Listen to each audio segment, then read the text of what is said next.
अस्सलामुअलैकुम दोस्तों, मेरा नाम है शुएब अहमद और आप देख रहे हैं लर्निंग पॉइंट विद शुएब भाई। दोस्तों, लास्ट लेसन में हमने वर्ब के बारे में पढ़ा था और आज हम एडवर्ब के बारे में पढ़ेंगे। लेकिन सबसे पहले हम अल्लाह ताला के नाम से शुरू करते हैं ताकि आपको समझने में आसानी हो और मुझे भी समझाने में मज़ा आए। बिस्मिल्लाहिर्रहमानिर्रहीम। रबिश रहली सदरी वयस्सिरली अमरी वहलुल उक़्दतम मिन लिसानी यफ़क़हू क़ौली। तर्जुमा: ऐ मेरे रब, मेरा सीना खोल दे और मेरा काम आसान कर दे और मेरी ज़ुबान की गिरा खोल दे ताकि ये लोग मेरी बात समझ सकें। आमीन। अब हम चलते हैं अपने आज के टॉपिक की तरफ। आज का हमारा टॉपिक है पार्ट्स ऑफ स्पीच, जो कि सबसे बेसिक कॉन्सेप्ट है इंग्लिश का। इसको हमें समझने की सबसे ज़्यादा ज़रूरत है ताकि हम आगे इंग्लिश को पढ़ सकें और समझ सकें। लेसन नंबर 5 यानी एडवर्ब। अब हम देखते हैं कि एडवर्ब है क्या। Adverb: an adverb is a verb that qualifies a verb, an adjective और अनदर वर्ब। यानी वो वर्ड जो किसी वर्ब को क्वालिफाई करे या फिर किसी एडजेक्टिव को क्वालिफाई करे या फिर किसी और एडवर्ब को क्वालिफाई करे। यानी ये किसी चीज़ को और ज़्यादा डिस्क्राइब करने के लिए इस्तेमाल होता है और ज़्यादा बयान करने के लिए इस्तेमाल होता है। जैसे कि इसकी जो एग्जांपल्स हैं वो हैं ही स्विम्स वेल। इसका ये सेंटेंस भी हो सकता था कि ही स्विम्स, यानी वो तैरता है। लेकिन वो कैसा तैरता है, किस तरह से तैरता है, उसका हमें एडवर्ब के इस्तेमाल के बाद पता चला। ही स्विम्स वेल। वेल एक एडवर्ब है जो स्विम को क्वालिफाई कर रहा है। स्विम क्या है? वर्ब, और वो वेल वर्ब को क्वालिफाई कर रहा है। ही रैन क्विकली। वो जल्दी से भागा। अब ये यहाँ पे रैन को क्वालिफाई कर रहा है क्विकली। अब शी स्पोक सॉफ्टली। अब यहाँ पे सॉफ्टली स्पोक को क्वालिफाई कर रहा है। अब हम चलते हैं टाइप्स ऑफ एडवर्ब की जानिब। Types of adverb. Types of adverbs ये हैं: adverb of manner, adverb of time, adverb of place, adverb of cause and reason, adverb of frequency, adverb of interrogation, adverb of degree, adverb of affirmation, relative adverb, adverb of result and consequences, adverb of number. सबसे पहले हम पढ़ेंगे adverb of man. An adverb of manner is an adverb that describes how and in what way an action is carried out. यानी हमें ये manner बताता है कि किस तरीके से एक्शन हुआ, किस तरह से एक्शन हुआ, ये हमें ये बताता है। इसकी जो एग्जांपल्स हैं वो हैं टॉर्टोइज वॉक्स वेरी स्लोली। यानी टॉर्टोइज स्लो वॉक करता है और आहिस्ता चलता है। अब इसमें जो वेरी स्लो है वो वॉक को डिस्क्राइब कर रहा है, इसलिए ये एडवर्ब ऑफ मैनर में शामिल है, क्योंकि हमें बता रहा है कि टॉर्टोइज किस तरह चल रहा है, इसलिए ये एडवर्ब ऑफ मैनर में शामिल है। The dog quickly rain after the ball. अब ये हमें क्विकली बता रहा है कि डॉग किस तरह भागा और उसका मैनर बयान कर रहा है, उसको डिस्क्राइब कर रहा है कि किस तरीके से डॉग भागा। She stood up slowly. वो आहिस्ता से खड़ी हुई। अब ये हमें खड़े होने का लहजा बता रहा है कि किस लहजे में वो खड़ी हुई, किस मैनर में वो खड़ी हुई, इसलिए हम इसे एडवर्ब ऑफ मैनर में शामिल करते हैं। अब आता है adverb of time. N adverb of time is an adverb that describes when the action of a verb is carried out. यानी कब एक्शन कैरिड आउट हुआ, कब काम हुआ, किस टाइम एक्शन हुआ। इसमें टाइम होता है, हमें टाइम का पता चल जाता है इस जुमले से। जैसे कि मैंने यहाँ पे एग्जांपल्स दी हुई हैं। She came at around 9:30 AM। यहाँ पे हमें टाइम दिया हुआ है 9:30 AM। हम ये भी तो कह सकते थे कि शी केम, लेकिन हमने इसको और ज़्यादा डिस्क्राइब करने के लिए, केम को डिस्क्राइब करने के लिए कि वो कब आई, टाइम उसका बताने के लिए हमने किया शी केम एट अराउंड 9:30। यहाँ पे 9:30 इस्तेमाल हो रहा है, इसलिए हम इसे एडवर्ब ऑफ टाइम में शामिल करते हैं। I slept late previous night. यानी मैं कल रात लेट सोया। I slept late the previous night. ये भी तो हम कह सकते थे कि I slept the previous night, I slept previous night, लेकिन हमने टाइम बताया लेट, हम देर से सोए, इसलिए ये टाइम बयान कर रहा है, इसलिए हम इसे एडवर्ब ऑफ टाइम में शामिल करेंगे। I waited for a few minutes. मैं वहाँ कुछ मिनट्स के लिए ठहरा। यहाँ हमें फ्यू मिनट्स टाइम का इशारा कर रहे हैं, टाइम बता रहे हैं कि कितनी देर वो वहाँ पे खड़ा हुआ, कितनी देर उसने वेट किया, इसलिए हम इन सब को एडवर्ब ऑफ टाइम में शामिल करते हैं, क्योंकि इन सब में हमें टाइम का पता चल रहा है, एक वक्त का पता चल रहा है। अब हम चलते हैं एडवर्ब ऑफ प्लेस की जाए। An adverb of place can indicate an object's position in relation to another object. यहाँ पे ये समझाया जा रहा है कि जो एडवर्ब ऑफ प्लेस होता है वो हमें ये बताता है कि उसकी पोजीशन क्या है दूसरी पोजीशन की रिलेशन में। यानी अगर मैं यहाँ खड़ा हूँ तो उसकी पोजीशन क्या है जो वहाँ खड़ा है। अगर वर्ल्ड रिवॉल्व कर रही है सन के अराउंड तो वो सन के रिलेशन में कर रही है।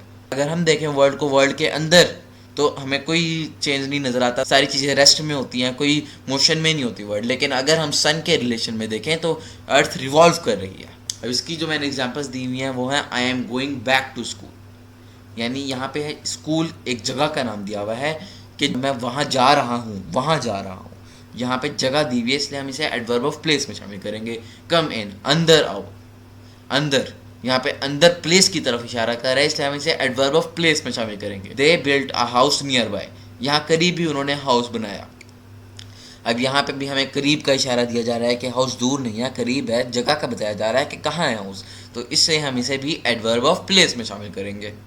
नेक्स्ट जो है हमारा वो है adverb of cause. We use adverbs of cause and effect to explain the reason for what happens in the main clause. Main clause को डिस्क्राइब करने के लिए हम एडवर्ब ऑफ कॉज बताते हैं। जिस जुमले में बिकॉज यूज़ हो रहा हो, जिस जुमले में हमें रीज़न का पता चल रहा हो, उसे हम एडवर्ब ऑफ कॉज में शामिल करते हैं। इसके तो नाम से ही पता चल रहा है कि कॉज को बता रहा है, इसलिए हम इसे एडवर्ब ऑफ कॉज में शामिल करते हैं जिसमें रीज़न का पता चल रहा हो। He was left because he was late, वो रह गया क्योंकि वो लेट था। अब यहाँ पे हमें क्योंकि का लफ्ज़ इस्तेमाल हो रहा है, इसलिए हमें पता चल रहा है कि वो क्यों रहा, इसका हमें कॉज पता चल रहा है, इसका रीज़न पता चल रहा है, इसलिए हम इसे एडवर्ब ऑफ कॉज में शामिल करेंगे। I started running so that I didn't miss the bus, मैंने भागना शुरू किया ताकि मैं बस मिस ना करूं। अब यहाँ पे हमें पता चल रहा है कि क्यों उसने भागना शुरू किया। अब because I was sick, I stayed home. अब I stayed home main clause है और इसको डिस्क्राइब कर रहा है बिकॉज आई वॉज सिक। यहाँ तक का जुमला इसे डिस्क्राइब कर रहा है, बिकॉज आई वॉज सिक, क्योंकि मैं बीमार था इसलिए मैं घर में रहा। अब वो घर में क्यों रहा, क्योंकि वह बीमार था। अब इसलिए हम इसे एडवर्ब ऑफ कॉज में शामिल करते हैं, क्योंकि इसी जुमले में हमें कॉज भी पता चल रहा है और इसका रिजल्ट भी पता चल रहा है। अब है हमारा adverb of frequency.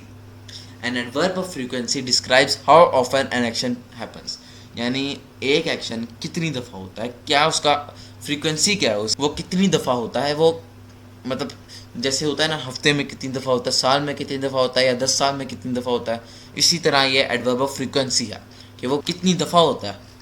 For example, I usually shop for groceries on Saturday morning, इसलिए हम इसे एडवर्ब ऑफ फ्रीक्वेंसी में शामिल करते हैं क्योंकि हमें इससे पता चलता है कि वो कब कब जाती है और कितनी दफ़ा जाती है। He is often late for work, वो ज़्यादातर लेट होता है वर्क के लिए। अब यहाँ पे हमें ये भी पता चल रहा है कि वो ज़्यादातर ही लेट होता है। अब यहाँ पे हमें फ्रीक्वेंसी का पता चल रहा है कि वो कब कब कितनी दफ़ा लेट होता है, ज़्यादातर लेट होता है। वी सेल्डम सी जॉन, यानी हम जॉन को कभी कभी देखते हैं। अब यहाँ पे भी हमें फ्रीक्वेंसी का पता चल रहा है, कभी कभी, जैसे लास्ट सेंटेंस में था ऑफन ज़्यादातर, अब यहाँ पे सेल्डम कभी कभी, हम कभी कभी जॉन को देखते हैं। अब ये सारे जुमले फ्रीक्वेंसी बयान कर रहे हैं। अब हम चलते हैं एडवर्ब ऑफ इंटेरोगेशन। अब इंटेरोगेशन का मतलब होता है question. N interrogative adverb is an adverb that asks a question about place, time, manner और रीजन, यानी किसी के भी बारे में, प्लेस, टाइम, मैनर और रीजन के बारे में जो क्वेश्चन हमें जाहिर करे उसे हम एडवर्ब ऑफ इंटेरोगेशन कहते हैं। अब इसकी जो एग्जांपल्स हैं वो तो क्वेश्चन ही होने थे। Where have you been, when you are moving, how have you been. अब यहाँ पे सारे क्वेश्चंस हमें एडवर्ब ऑफ इंटेरोगेशन के बारे में बता रहे हैं। अब हम चलते हैं adverb of degree. Adverbs of degree tell us about the intensity of something. ये भी फ्रीक्वेंसी की तरह है, लेकिन हम इसे एडवर्ब ऑफ डिग्री कहते हैं। यहाँ पे भी हमें पता चल रहा है कि वो कितनी दफ़ा काम करता है। हिज कार क्रैश सेवरली, अब यहाँ पे हमें पता चल रहा है कि उसकी कार काफ़ी ज़्यादा क्रैश हुई है। She never bunks her class, उसने अपनी क्लास कभी बंक नहीं किया। हमें डिग्री का पता चल रहा है कि वो कितनी दफ़ा उसने बंक की। यहाँ पे हमें ये बताया जा रहा है कि उसने कभी अपनी क्लास बंक नहीं की। This matter is quite swear, अब यहाँ पे भी हमें डिग्री का पता चला है कि मैटर कितना स्वेयर है। अब हम चलते हैं एडवर्ब ऑफ एफर्मेशन की जानिब। They are called adverbs of affirmation because they tell about a level of certainty the speaker has. यहाँ पे हमें ये पता चलता है कि ये काम हो सकता है या नहीं हो सकता। यहाँ पे हमें सर्टेनिटी का पता चलता है। अब हमें ये भी हो सकता है कि ये काम हो सकता है, ये काम मैं कर सकता हूँ, ये काम होना चाहिए। I can probably go there, यानी मैं वहाँ जा सकता हूँ। यहाँ हमें पता चल रहा है कि वो वहाँ जा सकता है, वो श्योरली जा सकता है। He will surely give you money, वो तुम्हें ज़रूर मनी देगा, वो तुम्हें ज़रूर पैसे देगा। अब यहाँ पे भी हमें पता चल रहा है कि वो देगा या नहीं देगा, वो ज़रूर देगा। We are definitely leaving tomorrow, हम कल ये जगह ज़रूर छोड़ देंगे। यहाँ पे भी हमें ये पता चल रहा है कि स्पीकर छोड़ सकता है कि नहीं छोड़ सकता। अब यहाँ पे वो कह रहे हैं कि वो ज़रूर छोड़ देगा। अब हम चलते हैं अपने रिलेटिव एडवर्ब की जानिब। Relative adverb, a relative adverb begins a clause that modifies a noun of place। relative adverb वो adverb है जो noun of place को modifies करे। जैसे the seat where we sat last Saturday is still free, वो जगह जहाँ हम पिछले हफ्ते बैठे थे वो अभी भी खाली है, वो अभी भी फ्री है। अब यहाँ वेयर यूज़ हो रहा है, जिससे हमें ये पता चल रहा है कि ये रिलेटिव एडवर्ब है। और वेयर इंटेरोगेशन में भी इस्तेमाल होता है और इसमें भी इस्तेमाल होता है, लेकिन इंटेरोगेशन में हम जो वेयर इस्तेमाल करते हैं वो शुरू में इस्तेमाल होता है और यहाँ पे दरमियान में यूज़ होता है। I can remember a time when I could eat 4 hamburgers. मैं उस वक्त को याद करता हूँ जब मैं 4 हैमबर्गर्स खा सकता था। अब इस सेंटेंस में व्हेन आया है जो रिलेटिव एडवर्ब को जाहिर कर रहा है कि कब, लेकिन ये सेंटेंस क्वेश्चन नहीं है, ये रिलेटिव एडवर्ब से बना सेंटेंस है, इसलिए हम इसे इंटेरोगेशन में नहीं लेते। We do not know the reason why he left. हमें इसका रीज़न नहीं पता कि वो क्यों गया। अब यहाँ पे बीच में वाई यूज़ हो रहा है, ये भी इंटेरोगेशन में यूज़ होता है और इंटेरोगेशन में सेंटेंस के स्टार्ट में आता है, लेकिन यहाँ पे दरमियान में आया हुआ है, इसलिए हम इसे रिलेटिव एडवर्ब कहते हैं। अब टर्न है एडवर्ब ऑफ रिजल्ट की। An adverb clause of result और consequence is used to say what happens और what may happen as a result of the action mentioned in the main clause. अब देखिए यहाँ रिजल्ट का इन्होंने word इस्तेमाल कर दिया, तो इससे हमें पता चल रहा है कि रिजल्ट को जाहिर करता है, ये हमें रिजल्ट बताता है, ये हमें उसके कॉन्सिक्वेंस बताता है। They fought so bravely that the enemy fled, यानी वो इतनी बहादुरी से लड़े कि दुश्मन भाग गया। अब यहाँ पे हमें रिजल्ट पता चल रहा है कि वो इतनी बहादुरी से लड़े तो क्या हुआ, दुश्मन भाग गया, enemy fled. He is such a good man that all respect him.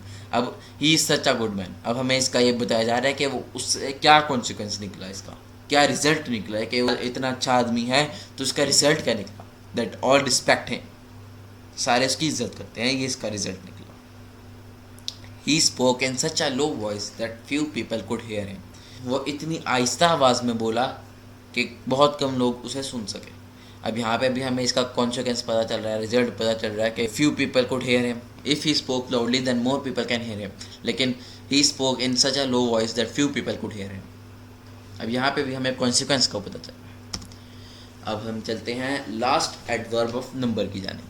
Adverb of number is used to show number of action of verb in a sentence. Adverb of number is used to show number of action of the verb in a sentence. यानी हमें number बताता है, action का number बताता है कि action कितनी दफ़ा हुआ। I take food 3 times a day.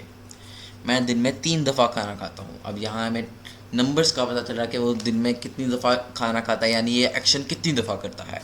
He visited the museum only once. यानी वो सिर्फ एक दफ़ा म्यूज़ियम गया है, और इसमें भी हमें नंबर का पता चल रहा है कि उसने ये एक्शन कितनी दफ़ा किया, वो म्यूज़ियम कितनी दफ़ा गया। Always trust in Allah, he will never refuse you. हमेशा अल्लाह ताला पे भरोसा रखो, वो तुम्हें कभी इनकार नहीं करेगा। अब यहाँ पे भी हमें पता चला कि हमें हर वक्त अल्लाह पे ट्रस्ट रखना चाहिए और उसी का शुक्र अदा करना चाहिए। अब हमारी बारी है वर्ड ऑफ द डे की। मुझे पता है आपको लोगों को इसका इंतज़ार होता है। वर्ड ऑफ द डे, आज के दिन का जो वर्ड है, जो वर्ड ऑफ द डे है, वो है टीयर जेकर। टीयर जेकर क्या है? A film, play, book that makes you cry. वो फिल्म, ड्रामा या बुक जो हमें रुलाए, जो हमें इमोशनल करे, जो हमारे आंखों में आंसू लाए, उसे हम कहते हैं टीयर जेकर। इसके जो सेंटेंसेस हैं वो हैं, bring a pile of tissue with you when you watch that tearjerker film. अपने साथ एक टिशू का बॉक्स रखो जब आप वो टीयर जेकर फिल्म देखो, यानी जब आप कोई ऐसी फिल्म देखो जो जिसमें रोना हो, जो आपको रुलाए, जो आपको इमोशनल करे, तब अपने साथ एक टिशू का बॉक्स लाजमी रखो। I have never read such tearjerker books. मैंने कभी टीयर जेकर बुक्स नहीं पढ़ी, मैंने कभी उदास बुक्स नहीं पढ़ी, मैंने कभी रुलाने वाली बुक्स नहीं पढ़ी, मैंने कभी इमोशनल बुक्स नहीं पढ़ी। इसे हम कहते हैं टीयर जेकर। वैसे मैंने भी नहीं अपनी ज़िंदगी में कभी टीयर जेकर बुक नहीं पढ़ी, ना फिल्म देखी ऐसे। मुझे कॉमेडी पसंद है, एक्शन पसंद है। मुझे उम्मीद है आप लोग टीयर जेकर वर्ड हमेशा अपनी ज़िंदगी में याद रखेंगे और इसे अलग अलग जगहों पर इस्तेमाल करेंगे, इसे यूज़ करेंगे। बहुत शुक्रिया आप लोगों ने मेरी ये वीडियो देखी। अब इसे आपने लाइक करना है, सब्सक्राइब करना है, शेयर करना है, ताकि और स्टूडेंट्स तक मेरी ये वीडियो पहुँचे और वो भी आसानी से एडवर्ब्स को लर्न कर सकें। अल्लाह हाफिज़ एंड गुड बाय।